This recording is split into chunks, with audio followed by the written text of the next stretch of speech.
Good morning, class 10th. How are you all? I welcome all of you once again in this class. हम लोग chapter कर रहे हैं geometric progression आज से स्टार्ट. हालांकि ये क्लास हो चुकी है पर मैं शुरू से उसके कॉन्सेप्ट्स एक बार बता दूं क्योंकि कल क्लास अपलोड मैंने नहीं करी थी. तो काफी स्टूडेंट्स सेंट पीटर्स के स्पेशली जिन्होंने अब पढ़ाई स्टार्ट करी है बिकॉज उनका रिजल्ट जो है 2 दिन पहले ही आया है.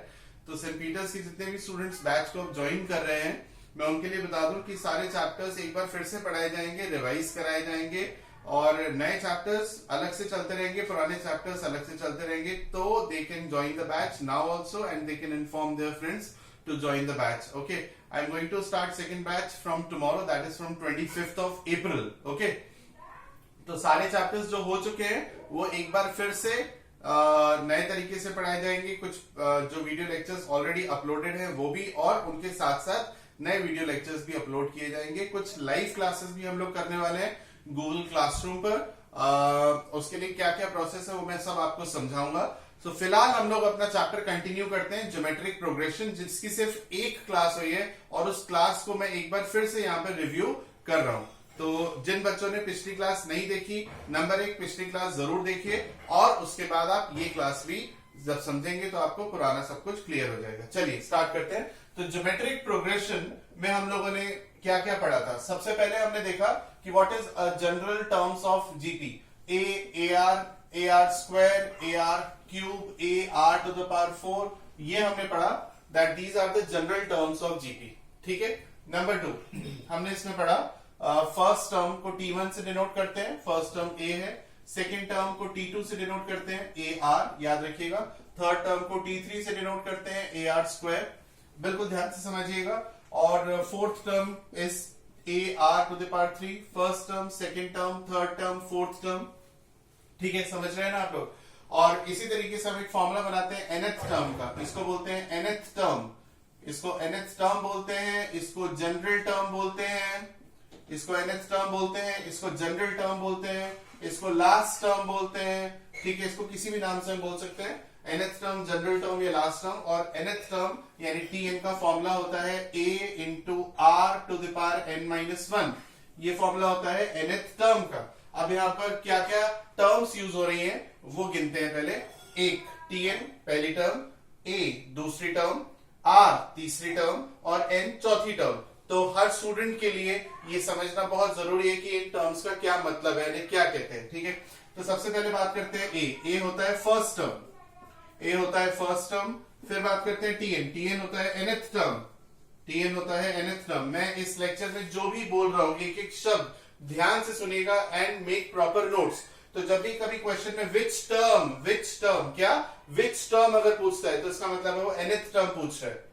विच टर्म का मतलब कौन सी टर्म, तो हम मानेंगे nth टर्म, हम मान लेंगे जनरल टर्म. ठीक है. आर का मतलब होता है कॉमन रेशियो, आर होता है कॉमन रेशियो और एन होता है नंबर ऑफ टर्म्स. ये मैंने सब पिछली क्लास में समझाया था और ये सब चीजें मैं आज फिर से समझा रहा हूं. ठीक है, चलिए स्टार्ट करते हैं. रीजन वही कि सेंट पीटर्स का रिजल्ट आया है तो काफी स्टूडेंट्स का कल मेरे पास कॉल आता है कि सर हम लोग भी ज्वाइन करेंगे, इसीलिए मैं इस नए बैच को इस पर्टिकुलर चैप्टर के साथ स्टार्ट कर रहा हूं जिसका नाम है ज्योमेट्रिक प्रोग्रेशन. अब सुनिए, n होता है नंबर ऑफ टर्म्स. इसके लिए खास बात समझने की वो ये है कि नंबर ऑफ टर्म्स कभी भी डेसिमल में नहीं आएगा और नंबर ऑफ टर्म्स कभी भी फ्रैक्शन में नहीं आएगा. फॉर एग्जांपल जैसे हमारे घर में 6 लोग होंगे, 4 लोग होंगे, 8 लोग होंगे, 12 लोग होंगे. कभी भी ये पॉसिबल नहीं है कि हमारे घर में 5.5 लोग हैं. दिस इज नॉट पॉसिबल क्योंकि नंबर ऑफ टर्म्स कभी डेसिमल में आ ही नहीं सकता. दूसरा एग्जाम्पल, हमारी क्लास में 40 बच्चे होंगे या 50 होंगे या 60 होंगे या 58 होंगे या 47 होंगे. ये पॉसिबल नहीं कि हमारी क्लास में 58.5 स्टूडेंट्स हो. सो n can not be decimal, n कभी डेसिमल में नहीं आएगा. सिमिलरली n कभी फ्रैक्शंस में भी नहीं आएगा. n has to be a natural number. समझ में आती है बेटा बात. चलिए ध्यान रखिएगा इसका. तो nth टर्म का फॉर्मूला क्या है. nth टर्म का फॉर्मूला है a r to the power n-1. इसको रब नहीं करते, इसको और थोड़ी देर समझते हैं. मान लीजिए आपको 8th टर्म चाहिए, जीपी की 8th टर्म, ज्योमेट्रिक प्रोग्रेशन की 8th टर्म चाहिए. तो यहाँ पर n की वैल्यू 8 है, n की वैल्यू 8 है और उसका फॉर्मूला आप यहां से बनाएंगे. बनाने की कोशिश करिए. क्या बनेगा, a into R to the power 8-1 7. तो इसको जरा सीखिए, इससे हम कैसे फॉर्मूलाज को जल्दी बनाएंगे ताकि ऐसा ना हो कि क्वेश्चन में हम कर रहे हैं और आपको यही ना समझ में आए कि सर ने 10th टर्म का ये AR की पावर 9 लिख कैसे दिया। ठीक है, आइए 10th टर्म का क्या फॉर्मूला बनेगा। यहाँ पर n की वैल्यू 10 है क्योंकि हम 10th टर्म की बात कर रहे हैं, तो फॉर्मूला बनेगा AR की पावर 9। ठीक है, आई होप समझ में आ रहा होगा। अगर हमें 28th टर्म का फॉर्मूला बनाना है, जीपी की 28th टर्म का, तो क्या फॉर्मूला बनेगा, A इंटू आर की power 28 minus 1 that is 27। So I hope अब आप लोग nth टर्म की हेल्प से कोई भी टर्म का फॉर्मूला बना पाएंगे। ठीक है, तो ये रहा पहला कॉन्सेप्ट। अब आगे बढ़ते हैं। ये सब बातें हम लास्ट क्लास में कर चुके हैं, तो मेरी एडवाइस आपको ये होगी कि सबसे पहले पिछला लेक्चर आप लोग दोबारा देखिए, उसके बाद ये देखेंगे तो जबरदस्त तरीके से कॉन्सेप्ट हो जाएगा और आपका ये चैप्टर 2 दिन में, हार्डली 2 दिन में ये चैप्टर कंप्लीट हो जाएगा। क्योंकि अर्थमेटिक प्रोग्रेशन के कंपैरिजन में ज्योमेट्रिक प्रोग्रेशन में एक्सरसाइज भी कम है, नंबर ऑफ क्वेश्चंस भी कम है और इसका लेवल भी ज्यादा टफ नहीं है। ठीक है, चलिए स्टार्ट करते हैं।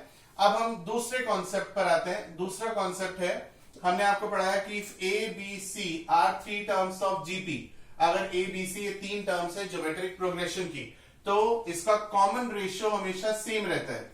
कॉमन रेशियो क्या होता है ये भी जानना जरूरी है। कॉमन रेशियो होता है T2 upon T1 is equals to T3 upon T2 is equals to T4 upon T3 is equals to T5 upon T4 and so on. ये कॉमन रेशियो होता है और अगर ये सब सेम है तो वो पर्टिकुलर सीक्वेंस, वो पर्टिकुलर सीरीज ज्योमेट्रिक प्रोग्रेशन कहलाती है। ठीक है, फॉर एग्जाम्पल जैसे 2 2s are 4 2s are 8 2s are 16 2s are 32 and so on. So T1 is this, T2 is 4 T3 is 8। अगर आप T2 अपॉन T1 करेंगे 4 अपॉन 2 तो 2 आएगा। अगर आप T3 अपॉन T2 करेंगे 8 अपॉन 4 तो भी 2 आएगा एंड सो ऑन। तो कॉमन रेशियो अगर सेम नहीं है तो वो सीक्वेंस ज्योमेट्रिक प्रोग्रेशन नहीं है। यहां पर आप देख रहे हैं each term gets multiply by 2 is giving its next term. तो अगर मैं आपसे पूछूं कि भाई 32 के बाद क्या आएगा तो आप फटाफट से बता देंगे 64। आस्क योरसेल्फ कि आपने 64 आंसर कैसे बताया। आपने 32 को किससे मल्टीप्लाई करा या किससे डिवाइड करा कि 64 आया। आपने 32 को मल्टीप्लाई करा 2 से एंड यू आंसर्ड एज 64। बताइए नेक्स्ट टर्म क्या होगी। नेक्स्ट टर्म आप बता देंगे सर 1 सेकंड में 128। ठीक है ना। कैसे कर रहे हैं आप लोग, आप हर टर्म को 2 से मल्टीप्लाई कर रहे हैं। क्यों कर रहे हैं, क्योंकि आपने इसका पैटर्न समझा। इसका पैटर्न ये कि each term when gets multiply by 2 is giving its next term and this is known as common ratio. ठीक है, चलिए आगे बढ़ते हैं। अब हम बात कर रहे थे ए बी सी अगर 3 टर्म्स जीपी में है तो अगर A B C 3 terms geometric progression में है तो हम बोल सकते हैं कि T2 अपॉन T1 इक्वल होगा T3 अपॉन T2 के। यस और नो। तो T2 अपॉन T1 हो गया B अपॉन A और T3 अपॉन T2 हो गया C upon B। Cross multiply करेंगे तो B square equals to AC and B is equals to under root AC। इस केस में this is the relation between A, B and C। आप इसे relation के रूप में याद करिए कि अगर A, B, C 3 terms geometric progression में है then B is equals to under root AC। अब B की पोजीशन क्या है, B मिडिल नंबर है। B मिडिल नंबर है, याद रखिएगा, यानी बीच में लिखा हुआ नंबर है which is equals to under root of these 2 terms, यानी कि अपनी एडजेसेंट टर्म्स के प्रोडक्ट के स्क्वायर रूट के बराबर है। यहां पर हम B को एक पर्टिकुलर नाम देते हैं जो कि है ज्योमेट्रिक मीन। B का एक पर्टिकुलर नाम है ज्योमेट्रिक मीन।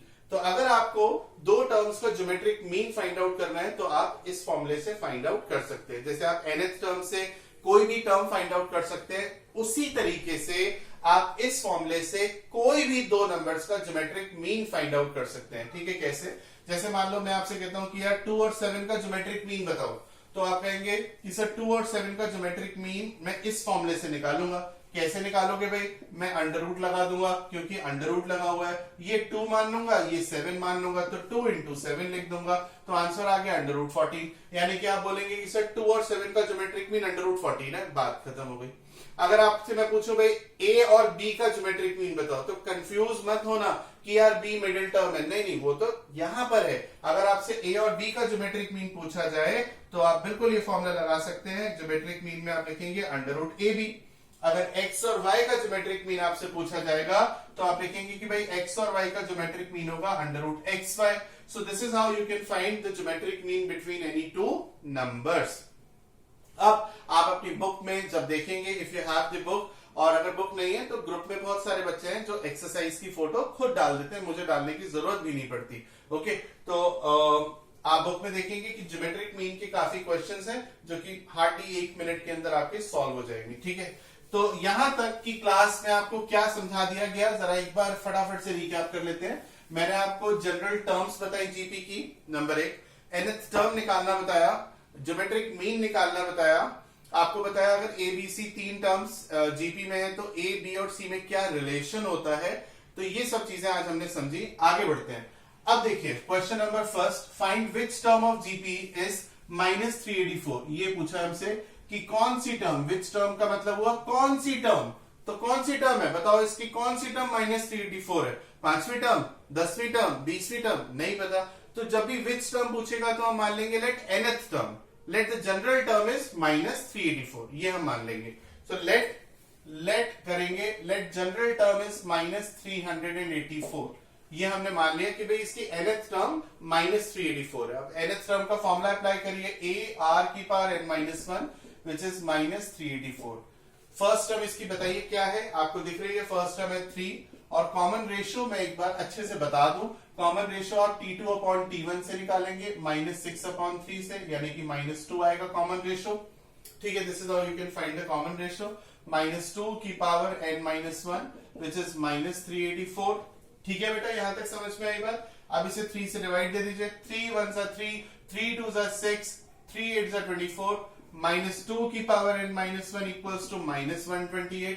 अब यहां पर एक बहुत जरूरी बात समझनी है, जो कि जीपी में सिर्फ एक ही जरूरी बात है समझने की, क्योंकि बोर्ड की कॉपीज चेक करते हुए it's been 16 years correcting board copies, जो गलती देखी जाती है वो सिर्फ एक है, जो आज मैं आपको समझाने की कोशिश कर रहा हूं, वो ये, यहां पर लेफ्ट हैंड साइड का बेस है -2, तो राइट हैंड साइड का बेस भी -2 ही होना चाहिए, तभी आप कह सकते हैं if the base are equal then the powers will also be equal. ये चैप्टर 9th में आप लोगों ने पढ़ा था, ठीक है, इंडिसेस नाम से। सो -2 की पावर n-1 इक्वल्स टू 128 होता है 2 की पावर 7, पावर ऑड है, पावर जब ऑड है तो आप इसे -2 की पावर 7 लिख सकते हैं, क्योंकि जब माइनस को ऑड टाइम्स मल्टीप्लाई करेंगे, यानी 3 बार या 5 बार या 7 बार, तो माइनस ही आएगा। आई मीन टू से कि -2 को जब 7 टाइम्स इंटू करेंगे, -2 को जब 7 टाइम्स इंटू करेंगे तो -128 आएगा, हाँ है ना। ठीक है, चलिए, तो बेस सेम हो गया, इसलिए पावर भी सेम होंगी, so n-1 equals to 7, so n is equals to 8। तो ये तो आ गया आंसर, लेकिन हम यहां रुकेंगे नहीं, हम आपको समझाएंगे कि इस आंसर का मतलब क्या है। इस आंसर का मतलब है कि n इज इक्वल्स टू 8 है। हमसे पूछा था विच टर्म इज -384, तो हम बोलेंगे इसकी 8th टर्म -384 है। आप निकाल के देखिए, इसकी 8th टर्म -384 आएगी, और निकाल के देखिएगा, नॉलेज बढ़ेगी। ठीक है, आइए कैसे निकालेंगे समझते हैं। अगर हम इसकी 8th टर्म निकालेंगे तो है a r की पावर 7, उसी फॉर्मूले से, a r की पावर n-1 से। a की वैल्यू क्या है 3, r की वैल्यू क्या है, r की वैल्यू है -2, common ratio, to the power 7। अब -2 की पावर 7 कितना है, -128, -128 को 3 से इंटू करेंगे तो आएगा आपका -384, which is the required term. ठीक है, चलिए आगे बढ़ते हैं। नेक्स्ट क्वेश्चन जरा देखिए बेटा, क्वेश्चन नंबर 2। क्वेश्चन नंबर 2 में क्या लिखा हुआ है, पढ़ते हैं। Find the GP whose fifth term is 48 and 8th term is 384। Fifth term आपको 48 दी है और 8th टर्म 384 दी है। चलिए सॉल्व करते हैं। तो फिफ्थ टर्म को लिखेंगे T5 से, विच इज 48, और 8th टर्म को लिखेंगे T8 से, विच इज 384। यहां तक बात समझ में आती है। अब T5 का फॉर्मूला वही Tn के फॉर्मूले से निकालेंगे, a r की पावर n-1 से। सो T5 के लिए बन जाएगा a r की पावर 4, विच इज 48, और 8th टर्म का फॉर्मूला a r की पावर 7 इक्वल्स टू 384। तो मुझे सबसे पहले ये आप व्हाट्सएप ग्रुप पर बताइएगा कि ये समझ में आ रहा है कि नहीं आ रहा, nth टर्म निकालना, क्योंकि इसके बाद सिर्फ सम का फॉर्मूला रह जाएगा, सम ऑफ n टर्म्स का, जो कि बहुत इजी है। ठीक है, तो ये फर्स्ट इक्वेशन है और ये सेकेंड इक्वेशन है। अब हम लोग सेकेंड इक्वेशन में फर्स्ट इक्वेशन से डिवाइड दे देते हैं। ar to the power 7 upon ar to the power 4 equals to 384 upon 48। Divide क्यों दिया, अगर मन में क्वेश्चन चल रहा है, डिवाइड इसीलिए दिया ताकि a से a कैंसिल हो जाए। अब जब डिवाइड देते हैं तो आपको पता है पावर सब्ट्रैक्ट हो जाएगी, 7 - 4 is 3, और ये कितना आ जाएगा 48, 12 4 जा 48, 12 3 जा 36, 12 2 जा 24, 4 8 जा 32, 8 को हम क्या लिख सकते हैं, 8 को हम लिख सकते हैं 2 की पावर 3। पिछले क्वेश्चन में बेस सेम था, पावर इक्वल हो गई। इस क्वेश्चन में पावर इक्वल है तो बेस सेम हो जाएगा, r इक्वल्स टू 2, तो कॉमन रेशियो आ गया 2। यहां पर हमसे जीपी फाइंड आउट करनी है। जीपी का मतलब हमें क्या फाइंड आउट कर रहे हैं, first term, second term, third term, fourth term, fifth term and so on. हमें 3-4 टर्म्स फाइंड आउट करनी है। अब r की वैल्यू जब आपके पास 2 आ गई तो r की वैल्यू आप फर्स्ट इक्वेशन में या सेकंड में सब्स्टिट्यूट करके क्या फाइंड आउट करेंगे, a फाइंड आउट करेंगे। तो चलिए करते हैं। फ्रॉम फर्स्ट a इंटू 2 की पावर 4 इक्वल्स टू 48, 2 की power 4 16, 16 3 is 48, so the value of a is 3। यहां तक बात हो गई। लेकिन यहां पर आप छोड़िएगा मत, क्योंकि आपसे पूछा है जीपी फाइंड आउट करनी है, तो इसका भी 1 मार्क होगा अगर 4 मार्क्स का क्वेश्चन आया। तो जीपी क्या बनेगी, आइए समझा दूं। जीपी बनेगी a ar square, ar cube and so on. तो फर्स्ट टर्म a है यानी कि 3, सेकेंड टर्म है a इंटू आर यानी 3 2 जा 6। ठीक है, अब बताइए नेक्स्ट टर्म क्या आएगी। आप देख रहे हैं कॉमन रेशियो जब 2 है तो आप 2 से मल्टीप्लाई करते जाइए, 6 2 जा 12, ठीक है, 12 2 जा 24, 24 2 जा 48, 48 2 जा 8 2 जा 6, 96 and so on. So this is GP. GP find out करने का मतलब है आपको first second third fourth 3-4 terms find out करनी है। सो आज की क्लास में इतना ही रखेंगे। आप लोग अपने फ्रेंड्स को भी बोलिए, क्योंकि they can also join the batch और अपने टाइम का मैक्सिमम यूटिलाइज कर सकते हैं मेरे वीडियो लेक्चर्स के थ्रू, और दे कैन ज्वाइन द बैच। और उनको क्या फॉर्मेलिटी करनी है, उनको मेरा नंबर आप लोग ट्रांसफर करिए और मुझे वो कॉल कर सकते हैं और मैं उनको डिटेल में सब कुछ समझा दूंगा। ठीक है, थैंक यू।